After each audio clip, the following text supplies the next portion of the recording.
I hope you enjoyed WLJT like I have throughout the years. Beginning with my children, they watched shows at Sesame Street, Daniel Tiger's Neighborhood, and I continue today. I enjoy it because it's such a diversified programming, arts, history, documentaries, and so I continue to watch that. And we are also particularly glad that WLJT covers our local events and focuses on community so much.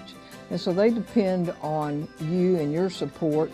I've been a long time viewer and supporter, and I hope you, if you're not a supporter, that you will become one on a long-term basis. I'm CC Jones, and it's all about home.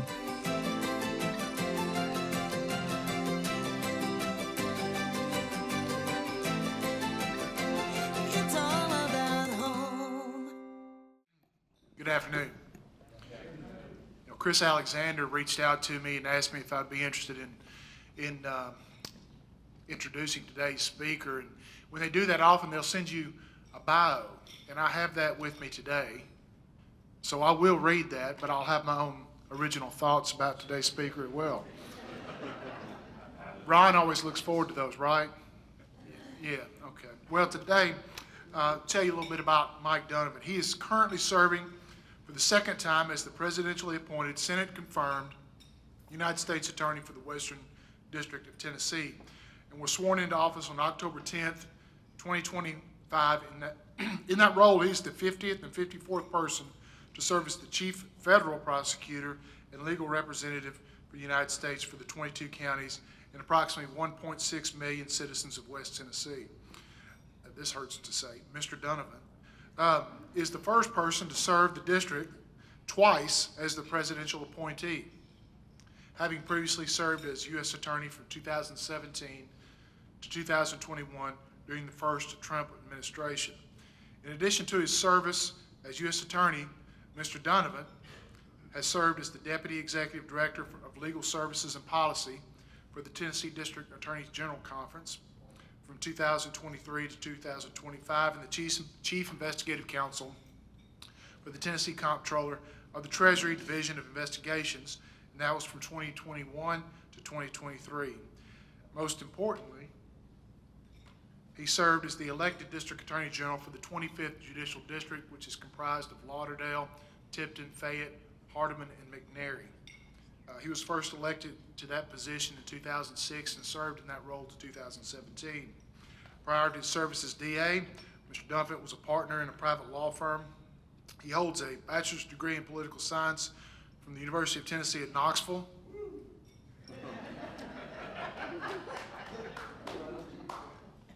And a doctor of jurisprudence degree with honors from the University of Mississippi. Okay. At Oxford, and has been practicing. I've done this before. Okay, and has been practicing law in Tennessee since 1995. Just an aside, I'm going to tell you something. Mike doesn't even know this, but in 2006 he ran for DA. I didn't know Mike then. I was an assistant DA here in this district, and but I knew his opponent, so I was just quietly rooting for the other guy. But I'll say this, is that when he was elected in 2006, we became friends, and I understood that we had a very similar interest, and that was to protect the innocent and convict the guilty. He has a singular purpose. We were fortunate to have him as elected DA in the 25th Judicial District, then later in the Tennessee District Attorney General's Conference, and we're fortunate to have him as our U.S. Attorney here in Western Tennessee. So with that, I'll give you the Honorable Mike Dunavant.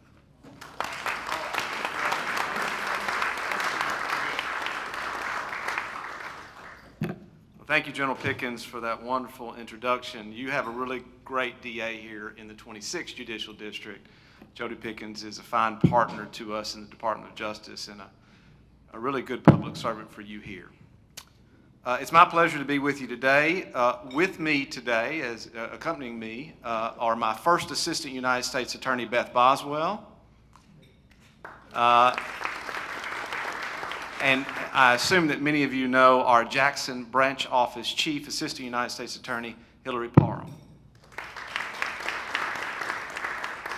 They help me run this office across the Western District of Tennessee, and they do a fine job as well.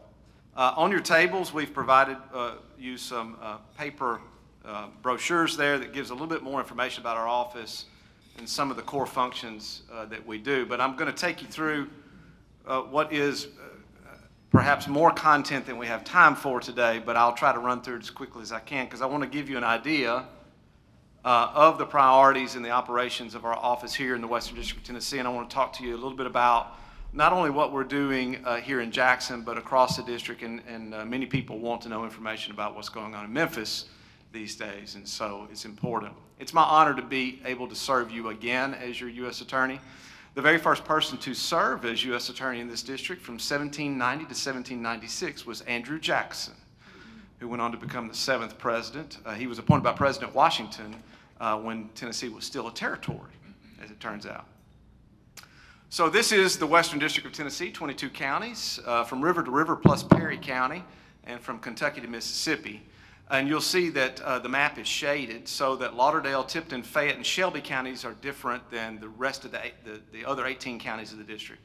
So that's because our chief judge has decided that if cases or controversies arise in Lauderdale, Tipton, Fayette, or Shelby County, they are filed and litigated in the federal court system in Memphis. If they arise in any of the other counties, they are filed and litigated here in the Jackson federal court system. And Ms. Parham helps us do all of that as well. About 1.6 million people. It's not lost on us that many of the federal interests of the United States government are contained in this district. We're unique in the country in that we're logistically almost center of the country, and we occupy a unique situation where two major, and quite frankly more than two, major drug trafficking and criminal enterprise highways intersect here, whether it's Highway 45, Interstate 40, or I-55, where people, guns, drugs, all types of things get trafficked and move across there. And up until last October, we were, in Memphis, the most violent city in America, based upon per capita rates of rape, robbery, murder, and aggravated assault. And so the president asked me to come back and serve to do something about that. So we're getting after it pretty good. I have a wonderful management team at the U.S. Attorney's offices. These are two of those people. Just to be clear of what my role and my function is, I am the chief legal representative of the United States here in these 22 counties. So I'm America's lawyer for all purposes. I'm the chief federal criminal prosecutor, so all violations of federal law that occur in a criminal context, I'm responsible for making those charging decisions and prosecuting those cases. And I'm the chief legal representative anytime the United States government is getting sued or doing the suing. So I run a civil division as well, where we represent and defend the interests of the United States in all defensive and affirmative litigation involving the United States as a party. That includes bankruptcy proceedings and other tort and employment things such as that, and healthcare fraud, all kinds of things like that. And then finally, my core function and role and duty is to protect the United States Treasury. That's your tax dollars. And so I not only do that by rooting out people who are committing fraudulent offenses or stealing from the government, but I also am in the business of collecting monies due and owing the United States government, whether through tax obligations, asset forfeiture, bankruptcy proceedings, or other monies that are due and owing the United States. I serve at the will and pleasure of the President. I'm now doing that for the second time. I served in the first Trump administration from 17 to 21 as your U.S. Attorney right here. And I serve under the guidance and direction of the Attorney General of the United States, who up until about a month and a half ago was Pam Bondi. That's a picture of me and General Bondi when she actually made a visit to Memphis back in November. The day before Thanksgiving, she came down to help me and others serve Thanksgiving meals to the Memphis Safe Task Force. That's why I'm wearing gloves and standing in front of a pan of green beans in that picture. But I've had the pleasure to work with multiple attorneys general in my career, including during the first term, Jeff Sessions, Matt Whitaker, and Bill Barr. Now I have had the opportunity to serve with General Bondi, as well as Todd Blanche, who is now the acting Attorney General of the United States. He's the gentleman on the left there in the red bow tie. And the gentleman in the middle is Bobby Christine, who is the current Judge Advocate General of the United States Army, and I'll tell you a little bit more about Bobby in just a moment, but he gave me some military lawyers to help us along the way. So, most recently, and perhaps primarily because I'm serving for the second time, I'm one of only 4 United States attorneys out of 93 in the country serving for the second time in this Trump administration. The Attorney General has selected me to sit on a select committee called the Attorney General's Advisory Committee, where I get to have close communication and an advisory role to the Attorney General to shape national DOJ and criminal justice policy. I get to be at the table when those decisions are being made at the very highest levels. And the most important reason is I get to be at the table and raise my hand and hopefully bring resources, law enforcement and other government resources back to the Western District of Tennessee to help us in our fight against violent crime, narcotics, and all the other things that threaten the United States here in West Tennessee. The President and the Attorney General set national Department of Justice priorities, and all 93 presidentially appointed United States attorneys are expected to, and we do in fact embrace those national priorities as set by the President. These are them under what's called Operation Take Back America. That was one of the first executive orders that President Trump issued on January 20th of last year.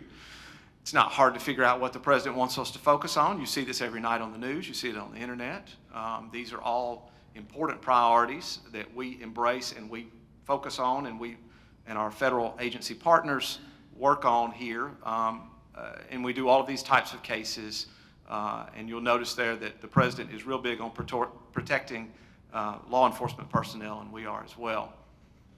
But the good news about being a presidential appointee is that in addition to embracing and following the national DOJ priorities, the President allows me to set district priorities. That is, while immigration enforcement is important, and we certainly will not shy away from that, it's not the biggest threat that we have here in West Tennessee. And so he relies upon me, because I'm from the district, to be able to identify and to prioritize those things that are the biggest threat to us here in West Tennessee. And so I get to do that.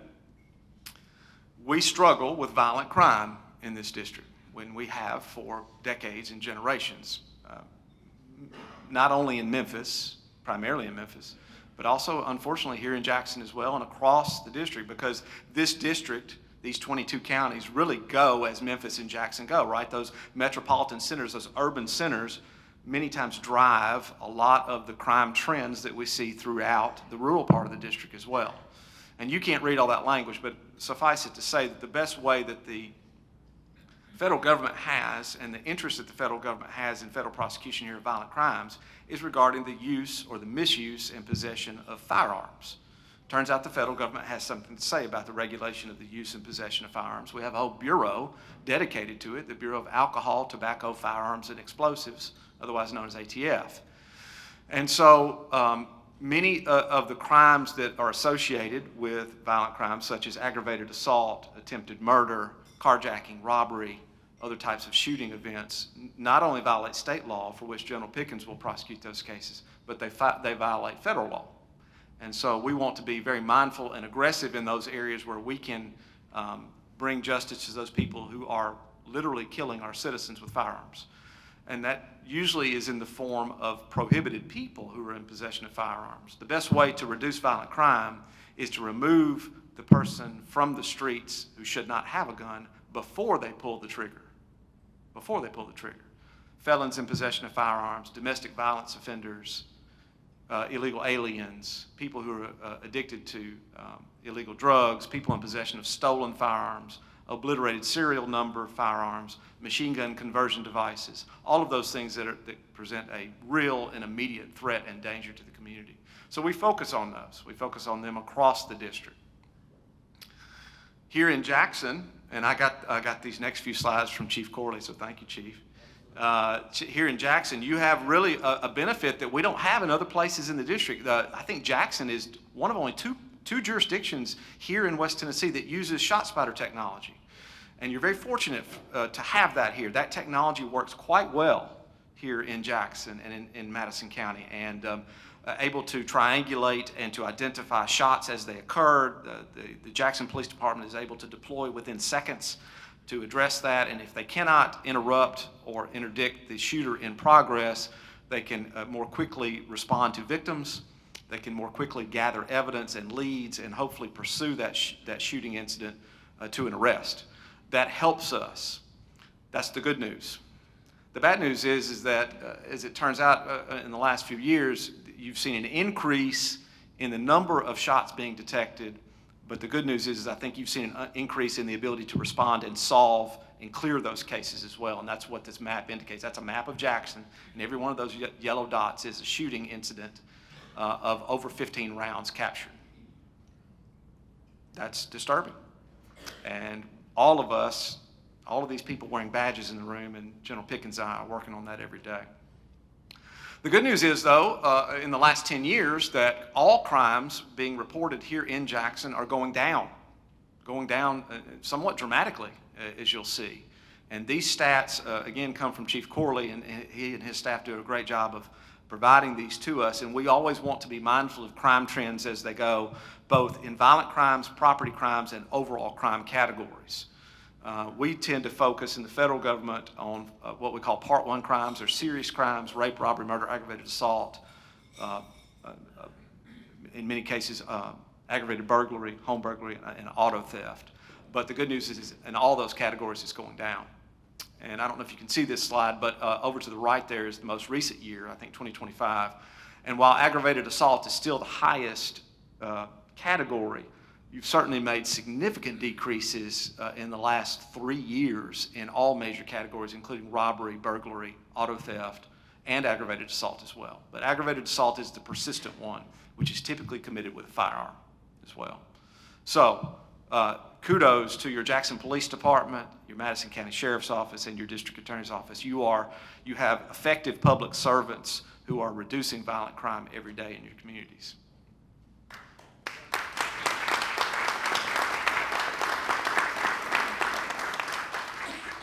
In addition to firearms offenses, and I like to remind people that federal law applies in every square inch of those 22 counties. We don't neglect to, or we don't in any way ignore violations of federal law where they occur, but we often coordinate with General Pickens and with your police and sheriff's departments to choose the proper form for criminal prosecution. And so where there is a bank or a business robbery, many times you will see the FBI investigating that, and we will adopt that for federal prosecution.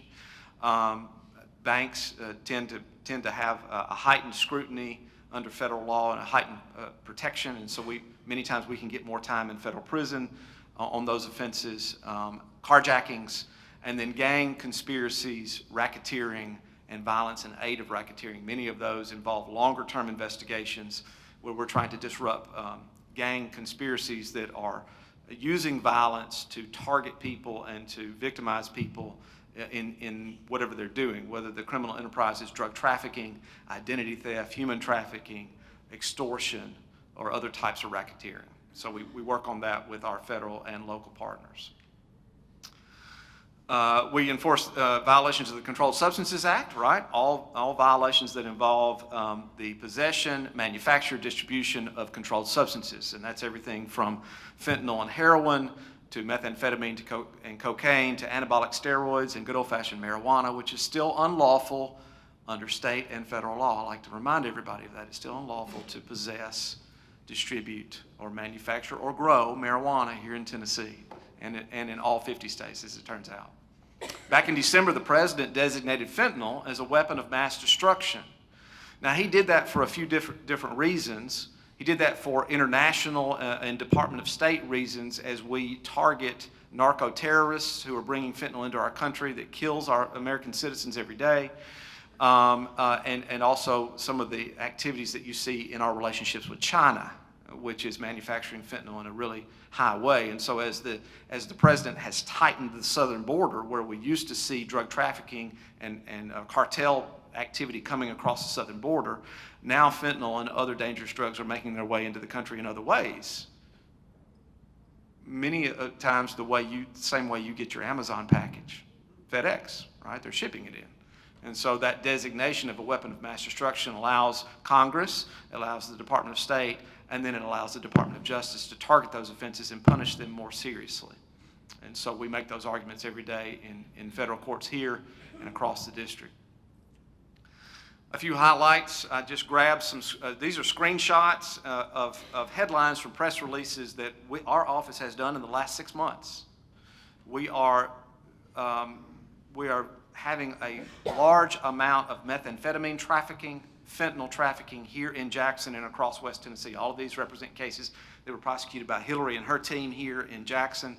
And they span from Union City to Paris to Savannah to McKenzie, to right here in Jackson, Madison County, down in Chester County as well. And so one of the benefits of federal prosecution, sometimes as we compare it to state prosecution, and I can say this because I used to be a state prosecutor, used to represent state prosecutors. Jody Pickens used to be one of my 32 bosses, as it turns out, is that under federal law, many times we have the ability to hold dangerous offenders pretrial without bond, and that helps us with a deterrent effect and an incapacitation effect. There are some people who are so dangerous that they really cannot be trusted to be free in the community without reoffending.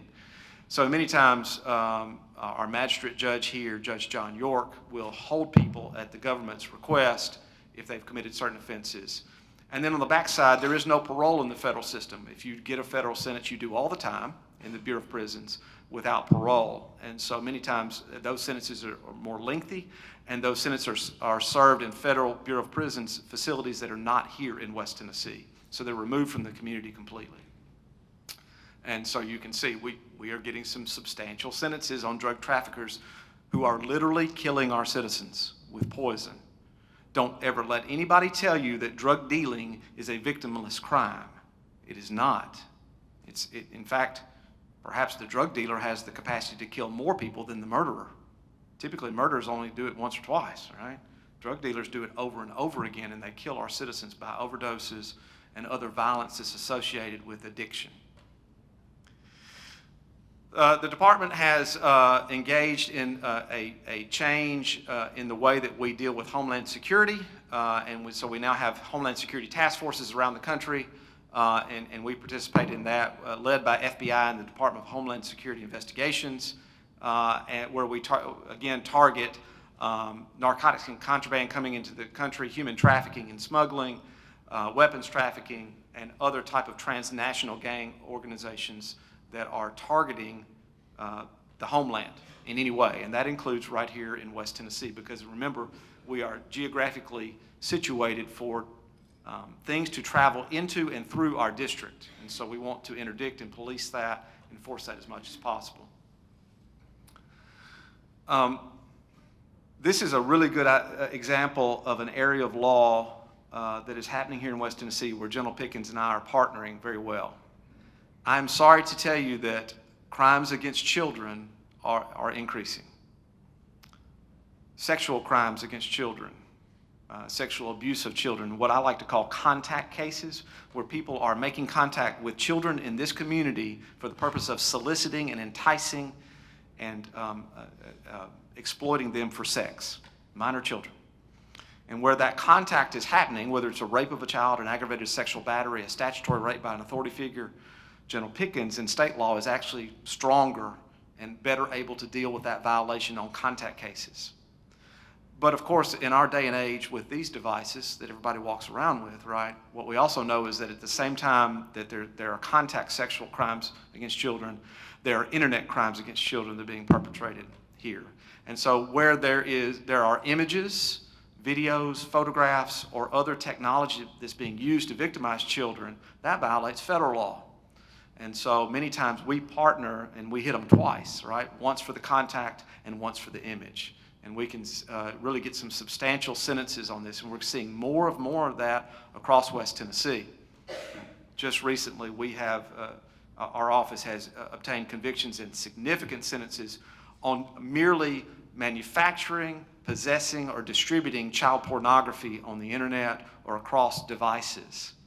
And many times we can get decades worth of prison sentences out of this, again, to incapacitate the people who are harming our children. And so it's really an effective model that we're seeing, but it's a disturbing trend that we're seeing here across West Tennessee. The good news is that in many cases involving just the image or the technology abuse with a child, we don't have to call the child as a victim witness in the proceeding. We can prove the case with the images themselves.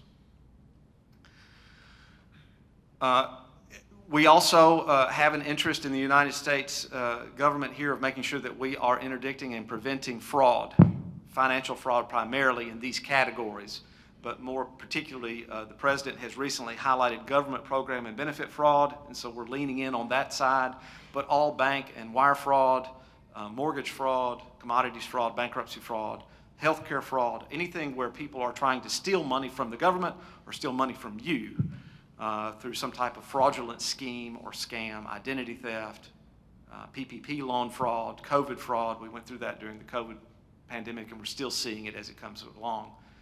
And so you'll see most recently the President has stood up a new Department of Justice Division for National Fraud Enforcement. Again, that's in the government program and benefit fraud, like Social Security fraud, housing and urban development fraud, those types of things like that. But also the Vice President is working on that as well in the area of healthcare fraud. And so we are embracing that as a national model and taking on those cases here in West Tennessee. I'll talk a little bit, as we have time, about the Memphis Safe Task Force. Back last September, as the President had already stood up the DC Safe Task Force, you may have seen that. The President was concerned about violent crime affecting our nation's capital, and he deployed a national task force model onto the streets of DC that had almost immediate impact on reducing violent crime in DC. He looked across the country and wanted to replicate that model, and so the next city that he deployed was Memphis. And in the middle of September, he issued, before I was even confirmed back to this position, he issued an executive order entitled Restoring Law and Order in Memphis. Because remember, at that time, Memphis was ranked the #1 most violent city in America in those Part 1 crime categories. Had a good relationship with our governor, Governor Lee, who agreed to deploy the National Guard to the streets of Memphis, and then deployed over 31 federal, state, and local agencies into the streets of Memphis and ordered hypervigilant policing, aggressive prosecution, complex investigations, and a total saturation of besieged neighborhoods in the 9 precincts of Memphis proper to address what is chronic and generational violent crime in Memphis. Everybody knows it. Anybody who's been in West Tennessee for any period of time knows that Memphis has struggled with that for years. And the President said to me, and he said to everyone in Memphis, that he was going to break that cycle of violent crime once and for all. And so he created the Memphis Safe Task Force, which is really a multi-agency model of, as I said, hypervigilant policing and a total whole-of-government approach where you saturate the streets with federal, state law and local law enforcement agencies, whether it's Highway Patrol, TBI, Memphis Police, Shelby County Sheriff, TWRA, and all of the federal alphabet police agencies that you think about, FBI, ATF, DEA, U.S. Marshal Service. And it's actually led by the U.S. Marshal Service itself. And so your Marshal, Tyrese Miller, who's not here today, but we're awfully proud of the other presidential appointee from this district, Tyrese Miller, is leading the Marshal's operation on the ground every day in Memphis, making arrests. And it's our job in the U.S. Attorney's Office to aggressively prosecute those people who are arrested in violating federal law. And we're doing it. You may not be able to see this, but this is today's situational report, what we call a sit rep. This is the Marshal's daily sit rep that gives a cumulative total and a daily total of the arrests that were made last night in Memphis. So as of the operational period from October 1 until today, the Memphis Safe Task Force has arrested 9,312 people for violations of state and federal law in Memphis. I don't know if you can see those categories. They've arrested in a little more than 7 months, 987 known gang members and taken them off the streets of Memphis. Over 1,500 illegal firearms have been seized. 150 missing children have been located and returned to their families. Extraordinary. This is a violent crime reduction operation. This is not an immigration enforcement operation. The President made that clear. He's made that clear from the beginning. He made it clear when he came to Memphis about a month and a half ago. And although you will see some immigration arrests on here, it is less than 10% of that number, and it is not the primary problem that we have in Memphis and West Tennessee. It is violent crime committed with firearms. It's the trigger pullers, it's the gangsters, it's the drug dealers. And those are the people that are being targeted for this operation. So when I arrived in October, I knew, I like to say I arrived during the 3 S's. I arrived during the longest government shutdown in American history, good times.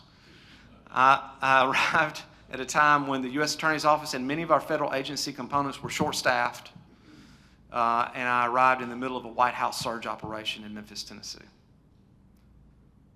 Shut down, short-handed during a surge, and the president has ordered us to break the cycle of violent crime in Memphis. Yes, sir. We'll get after it. I knew I was going to need more lawyers, and so I called my friend Bobby Christine, who I'd served with in Trump 45. He was the U.S. Attorney in the Southern District of Georgia, now the Judge Advocate General of the United States Army, and I said, I need some of those military lawyers you got there. And so in what is an unprecedented, and then the very first joint operation between the Department of Justice and the Department of War, the Department of Justice gave me 20 JAG Special Assistant United States Attorneys that deployed and landed on the ground in Memphis in January, and I now have an additional 20 Assistant U.S. Attorneys working on nothing but Memphis Safe Task Force cases. There they are on the day they were sworn in, and they're doing fantastic work for us, and it's really worked out to be a great partnership. And so the United States Armed Forces has had to come to the Western District of Tennessee to help us with our violent crime problem, and thank God for them, because they've made a real difference. I've showed you the arrest outputs. I'll tell you a little bit about our federal prosecution outputs. My first assistant, Beth Boswell, keeps up with these numbers for me, thank God. So in a little more than 7 months, we have charged 382 of the most violent and dangerous and worst of the worst repeat offenders with federal crimes here from the Memphis Safe Task Force. And that includes 318 by indictment and 219 by criminal complaint. We have accepted 99.24% of the cases referred to us by the Memphis Safe Task Force in all of those other categories. And just to give you an idea of how that stacks up, for FY23, we'll only charge for the entire year 238 people, and for FY24, a total of 225 people. And so we have tripled our caseloads. We're up about 300%. And that's intentional, and that's what's driving down the violent crime, because remember, I can hold many of these people pretrial without bond, which means they're not out on bond again, picking up another machine gun conversion device and shooting up a house. Yeah, there it is. Our cases indicted from October 1 to May 5th are up 173%. Our defendants filed is up 142%. And our AUSA caseload is triple that of the national average. So I'm leaning on my staff. We are leaning on the courts, and it's working. All you need to know about that chart is that big long line is me since I've been back. Our caseload exploded in violent crime cases, and that's how we compare to other medium-sized districts in the country, how we compare to other districts in the Sixth Circuit, which is all the districts in Tennessee, Kentucky, Ohio, and Michigan, and how we compare nationally.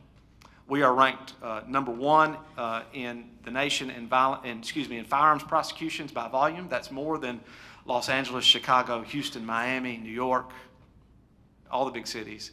I think we're number 4 in violent crime prosecutions nationwide, and we're number 15 overall nationwide. And we are relatively a medium or small district with a really bad violent crime problem.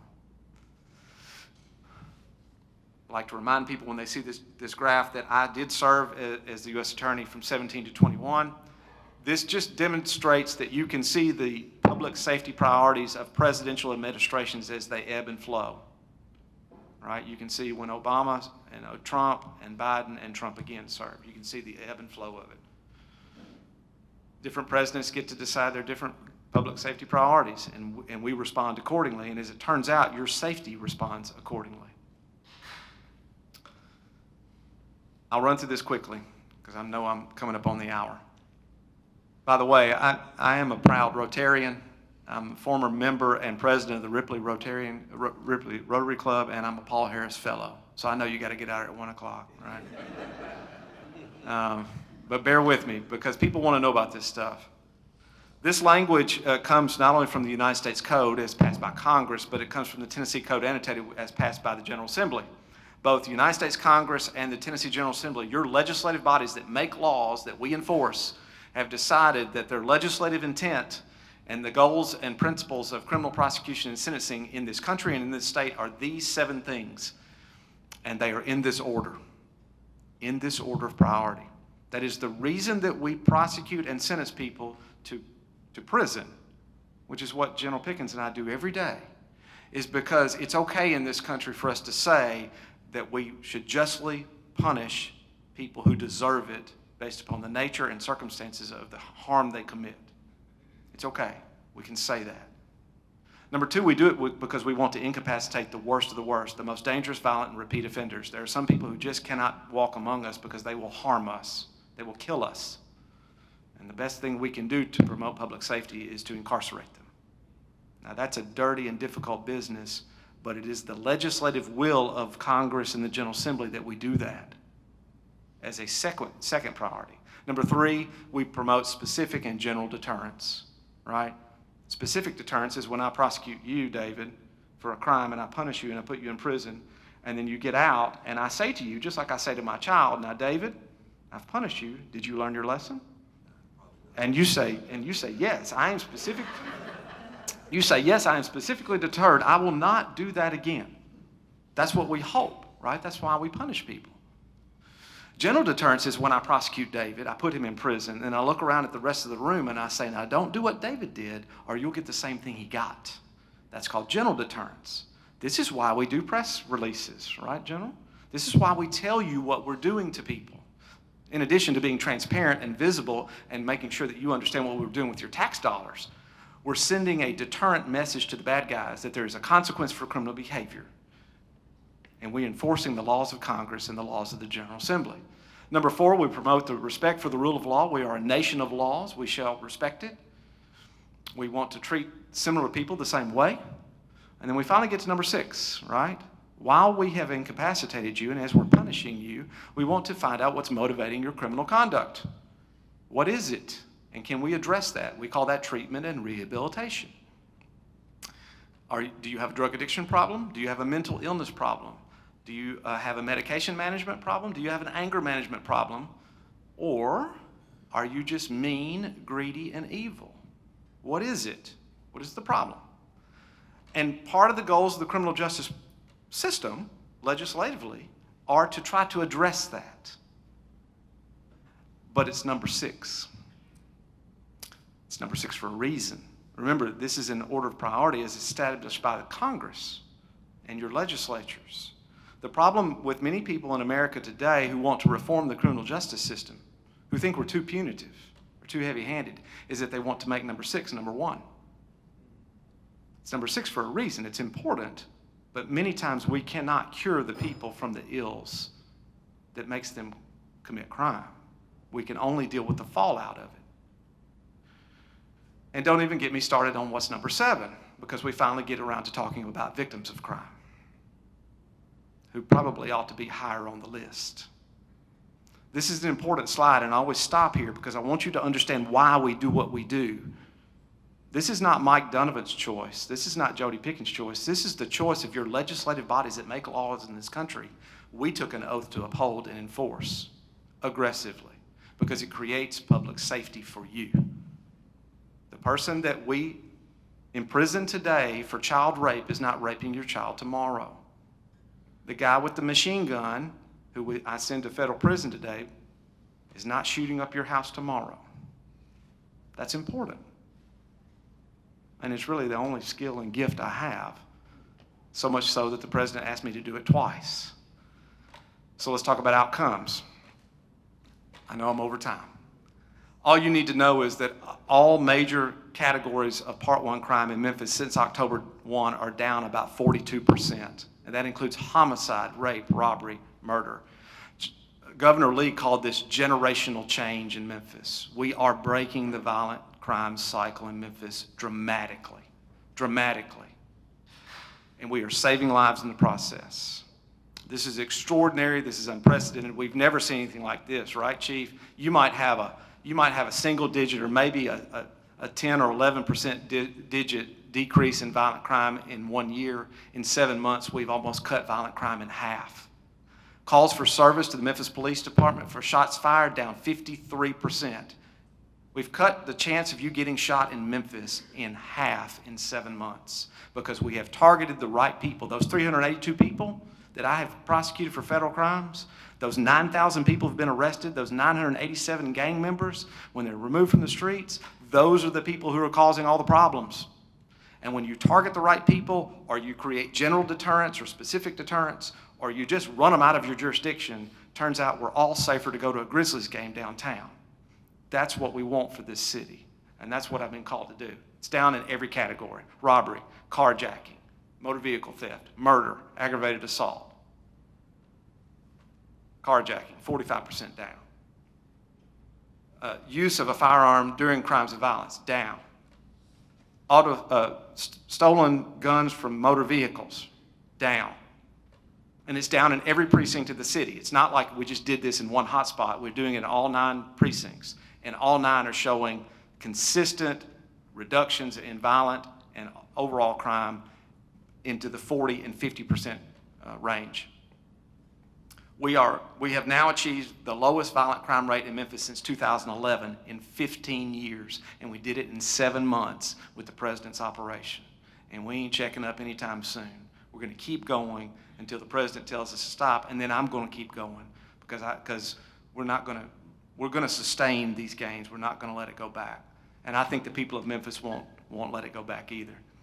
Turns out that we have not seen what I call displacement theory, right? The general theory of criminology is that when you squeeze the balloon in one place and you get tough on crime, right, Chief Corley, you hotspot police a neighborhood, that the criminals in that neighborhood will displace and squeeze out somewhere else, right? That's called displacement theory.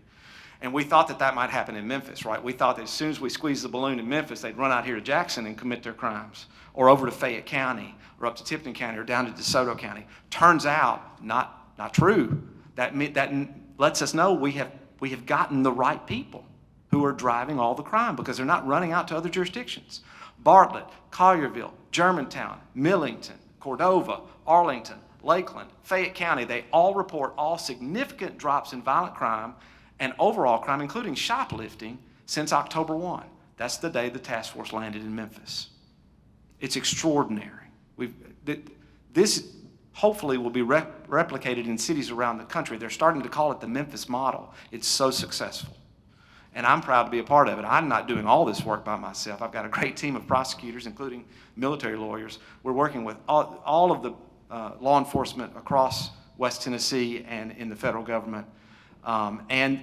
And to their credit, even the Shelby County District Attorney's Office has stepped up because I'm not the only prosecutor in town, right? As it turns out. Overall, the population in Shelby County believes that, at least by 62%, that the Memphis Safe Task Force has been effective in reducing crime in Shelby County. This takes a little bit for it to catch up, right? Think about if you've been a resident of Memphis and Shelby County for the last 30 years. And all of a sudden, Dunavant shows up, and in 6 months, I say to you, hey, violent crime is down 50%. You probably don't believe it, right? You're probably not going to change your behavior and buy those Grizzlies tickets because you're afraid to come downtown because your car might get broken into or you might get a gun in your face, right? And so the public perception is lagging behind the statistical realities, and we're trying to make that clear. Again, hypervigilant policing and aggressive prosecution works quicker and more significantly than any other model we've ever tried, and I've spent a career in prosecution and public safety, and so has Jody. I'm here to tell you that prison works if you'll just give it a chance. It really does. It also has effects that go beyond violent crime and drug dealing and firearms offenses. Cargo theft is down dramatically in Memphis. We have a real problem with theft from warehouses and boxcars and trains and FedEx and other places like that. Turns out in 2025 we had cut cargo theft in half, and we've cut it in half again during the first quarter of this year. Again, that lets us know of a deterrent effect and an incapacitation effect on the people who are driving all the crime. Look at this. Fatal and non-fatal overdoses are down anywhere from 48 to 52%. The drug dealers are feeling it too, because we've picked off those fentanyl dealers that are killing everybody. You may not be able to see this slide, but I'm going to go through this very quickly. What we want for a community, for a city, for a district, is we want for there to be effective law enforcement and public safety in such a way that it creates a better quality of life for citizens, right? I can stand up here and talk about arrests and prosecutions and convictions all day long, and so can Jody, so can Chief Corley, but it doesn't mean anything unless you actually feel it and feel like you can go out and sit in your backyard, feel like you can go shopping, feel like you can make your way around without feeling fear of being victimized. And it makes a difference if people are obeying the law. Remember, we want to protect and promote the rule of law in our country. Turns out since October 1, the Shelby County Clerk's Office reports a dramatic spike in vehicle registrations in Memphis. You can smile at this one and laugh because our friends at the Highway Patrol are pulling over everything on I-40 that's speeding and 240, right? Y'all been to Memphis lately? You go around 240, don't speed, you'll get a ticket. The Highway Patrol will pull you over. And guess what they find out when they pull people over on 240 and I-40 and in the city? They find all the drugs and the guns and the illegal aliens and all the people who are victimizing people. And so when you're a gangster or you're a bad guy and you're riding around with a fake drive-out tag or dark tinted windows or a broken taillight and you get pulled over because you didn't have that license tag, it makes you go get your license plate. Isn't that what we want? We want a society where people drive lawfully, they have registered vehicles, and they have insurance. That's a good thing. The Memphis-Shelby County Schools, during the fall quarter of the year when the Memphis Safe Task Force arrived, reported a significant drop in chronic absenteeism and truancy in Memphis-Shelby County schools. More people driving legally, more kids in school. What's going on here? Turns out when you enforce the law vigorously in all areas, people get legal in their lives. I guess I got to send my kid to school now. How many of you participate in the St. Jude Marathon every year, right? St. Jude cures childhood cancer every day in Memphis, Tennessee. We support that here. They have a marathon the first Saturday of December of every year, and the first Saturday in every year before 2025, 22,000 runners descend on the downtown streets of Memphis. They park their cars, they run the race, they raise money for St. Jude. They come back to their car, and guess what? The car's broken into, and their gun is stolen. That's not real good for St. Jude, that's not good for Memphis, and it's certainly not good for the people who are getting their cars broken into. This year, with the help of the Memphis Safe Task Force on the streets during the marathon, 22,000 runners parked their cars, 0 auto burglaries on race day. That's remarkable. I don't know if y'all understand how remarkable that is. That never happens in Memphis. And perhaps the most remarkable of all, I called over to Le Bonheur Children's Hospital. Le Bonheur Children's Hospital treats every child in Memphis that suffers a gunshot wound. Let that roll around in your brain for just a minute. Childhood gunshot wounds. We should not even say those words together. It's horrible. And look where we've been. I said, give me a year by year, month by month breakout of how many children you've treated for gunshot wounds in Memphis. And tell me what the most recent trend is. Less children shot. 31% down from 25 to 24, 38% less than in 2023. This is working. We are literally saving lives, whether it's from fentanyl or gunshot wounds, and we're reducing crime, whether it's shoplifting, auto burglary, aggravated assault, whatever it is. It applies to adult gunshot wounds as well. ER nurses tell us that they are seeing a significant reduction in their shifts in adult gunshot wound treatments. Again, in the most violent city in America, this is remarkable. Last slide. I'm incredibly grateful and honored to be just a part of this. I have lived and worked and practiced law and prosecuted in West Tennessee and in Memphis my entire career. And we all know how people perceive Memphis. And we all know that as Memphis goes, we all go, right? We all want Memphis to be a great city again. We all want it to be safe. We all want to enjoy the rich cultural things that it has to offer. And I think I've heard Jody Pickens say, when Memphis sneezes, West Tennessee gets a cold, right? It matters to the Western District of Tennessee how we address public safety in Memphis. That's why I'm here in Jackson telling you about it, because these models work wherever you put them. This is a picture that my staff brought to me from November. after about the second month of the Memphis Safe Task Force, and people have different opinions about whether this is too much, whether it's a waste of money, whether it's a proper use of government authority, whether we should have National Guard on the streets, whatever it is, whatever your opinion is. The people who live in Memphis, they have something to say about this because we're doing it for them. We're doing it for all of you. This picture was made on a side street in the Mount Moriah precinct in Memphis, which is a pretty dangerous and violent part of the city, into the second month of the task force. The task force team went out to a house in Mount Moriah neighborhood, and they executed a search warrant on a drug house that had been selling poison to the community.